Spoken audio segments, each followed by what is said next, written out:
It's been a pretty quiet moment lately, but I didn't want to just disappear. There are some urgent tasks ahead of me, which I will line out towards the end of this video. But up to today, there is no big update.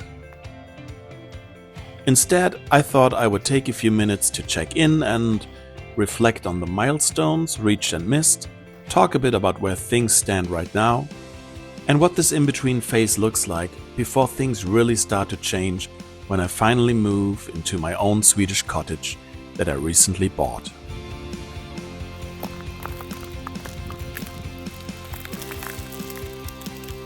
At night, temperatures right now are around -5 degrees Celsius, that's 23 degrees Fahrenheit, and around the freezing point throughout the day.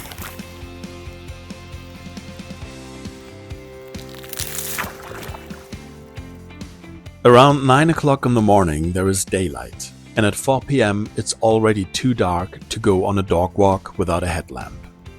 The sun, of course, is still quite low. I recorded this at 12:30. Christmas is over, and going forward, I will have to address a few things and refocus. But before we get there, let's reflect on the milestones I've reached and missed in my first summer in Sweden. Before going to Sweden, I left my job in Canada. That was a pretty big deal for me because it took me 10 years from my immigration to Canada to get to the top of my career. From all the jobs I had in Canada, my last job was the one that satisfied me the most. I've lived in Whitehorse, the capital of the Yukon Territory, and lately I see a lot of influencer videos that experience the extremes a place so remote and so far north has to offer. But I myself lived there for 13 years. So far north, pretty close to the Arctic Circle, the darkness in winter put a spell on me, and the spell of the Yukon. The length of winters made the summers really short, and something that I didn't even notice anymore, but realized once I was in Sweden. Being further south means that you have 4 long seasons, whereas in the north you only have 2, winter and summer. Because when you come from -40 degrees in winter, it feels like summer the moment you have temperatures that melt the snow. And vice versa. After a short summer you wake up to snowfall, and immediately you are faced with the struggles of winter again. Anyways, the first milestone was to leave all that behind. And with the help of my realtor, I got my house sold pretty smoothly. I was even able to leave before the sale was completed. And so I left. Now, it was an immense mental pressure to travel with my dog Vicky. It is so stressful to travel with a pet, especially when it has to go into the cargo space of a plane. We had a one-night stop in Vancouver where I had to rent a minivan to get around. And it was stressful to go to a vet there to get clearance papers to import Vicky to Europe. But I got it done. With all the stress and concerns I had, I probably lost a year of my life, but anyway. Once in Europe, I bought a van, and that's when I started filming our adventure. From then on, you were with me. In a quick 2-day job, I built a bed and shelf into the cargo space of the van, and it took another day to buy everything I needed for the journey. Storage containers, groceries, water supply. And off we drove to Sweden. Here I missed a milestone. I arrived in Sweden a few weeks later than I had hoped, and lots of cottages that were for sale already were gone. In Sweden itself, I started looking at houses that I found online. I went to viewings and drove around the country a lot. More milestones in Sweden were to get a SIM card with a Swedish phone number and data plan, which isn't that easy for tourists to get. I could legally stay as a tourist for 3 months before I had to register to become a resident, for which I needed an address. And once I came close to that time limit, I started looking for a rental place to get me through the winter. So one more milestone missed. I did not make it to find a cottage to purchase during the first 3 months. But once I rented a place, things happened quickly. Milestone after milestone. I got my person number, which is the approved residency. I got a Swedish ID card, and I got a Swedish bank account. And with that, I got the bank ID and Swish. That is two services that make your life easier to sign contracts and paying for services. Fall or autumn was pretty much over, and the amount of realtor listings was hitting a low point. Over the course of weeks, I only found a few more cottages for sale to look at, and that's when I found the one.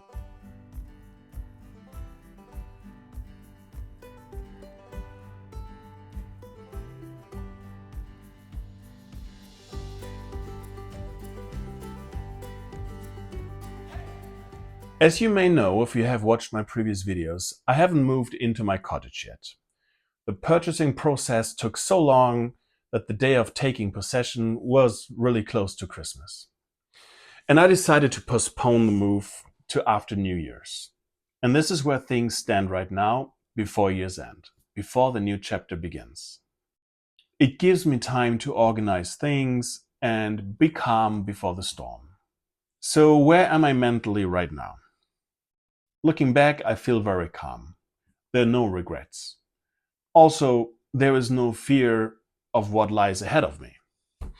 I have a home, I have a place to live, and I don't know if it's an age thing, but I don't have any material goals.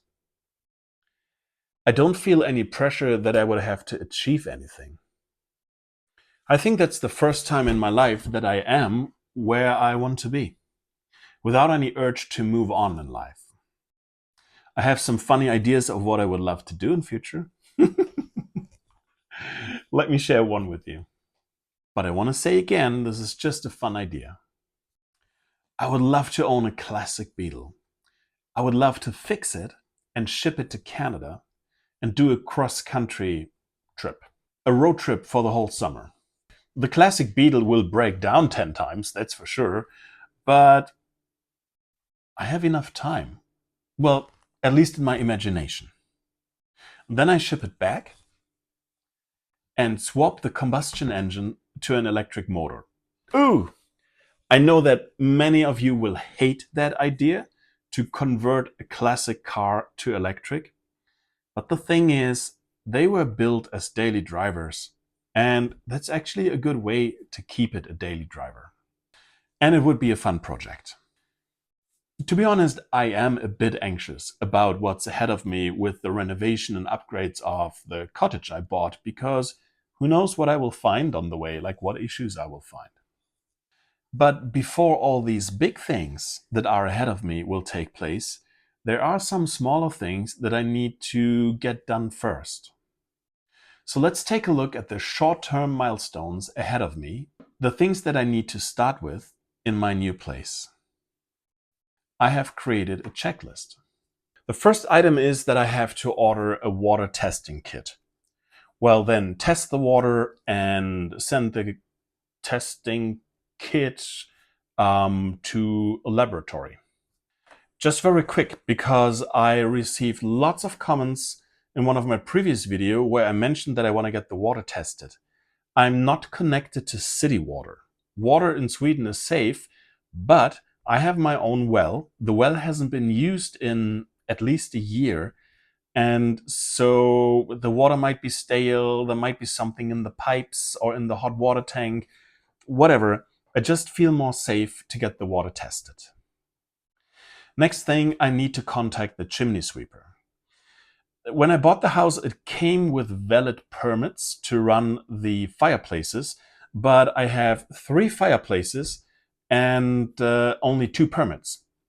Also, because the house hasn't been occupied for at least a year, there is a chance that, let's say, there's a bird's nest in the chimney, or, well, you never know, right? So better safe than sorry. Let's get the chimney sweeper and have him do what he needs to do. Then the next short-term thing that I need to get done is order firewood. It's self-explaining, but I mean, I don't want to start the fireplaces before the chimney sweeper was there. So there is a little bit of time with the firewood, but not endlessly. I really don't want to heat the place with electric because it can be very expensive. So yeah, ordering firewood is one thing. Then the next thing is I have to request mail forwarding. So I have already registered with Skatteverket. That is the, let's say, the public registry, where you have to register where you're living. Let's just say it's like motor vehicles in Department of Motor Vehicles in Canada or the United States. So I did that already. They already know that I live somewhere else, but I have to request the mail forward for the post. The next item on my list is I have to buy more furniture. I need a cube shelf and a closet.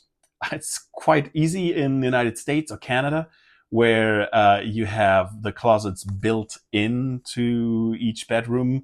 But here it is different, so I need to buy like a physical closet for all my belongings, and then a cube shelf for everything else. And then the next item is I need to get the home internet running. I know that the house is hooked up to fiber optic internet, but I don't know who the provider is. I have to figure that out and get the internet running. Then a very important thing is I have to register with, register for garbage, so that I'm included in the garbage pickup. I have already gotten garbage bags, and I'm showing a few photos here, or video. So in one of the previous videos, I mentioned how that works, and it's different in the different areas of Sweden. But I noticed that where I move, it is the same system as where I live now. So already here in my rental apartment, though it's several kilometers away to where I move, same system, I have already ordered the garbage bags. And so I have them, but I need to register so that my garbage bin is being picked up in my new location. And then the last thing, I have to assemble all the furniture. I have already bought a kitchen table and 2 kitchen chairs. I want to have more, but I was hoping that there will be a sale in the new year at IKEA. I bought it at IKEA, and I'm showing some videos here again. So I only bought 2 chairs to start with, and maybe I'm lucky and there'll be a discount soon. Otherwise, I guess I'll buy 2 more chairs. But yeah, that's it, what I need to do. And then, earlier I mentioned the cube shelf and the closet, so I have to assemble the furniture.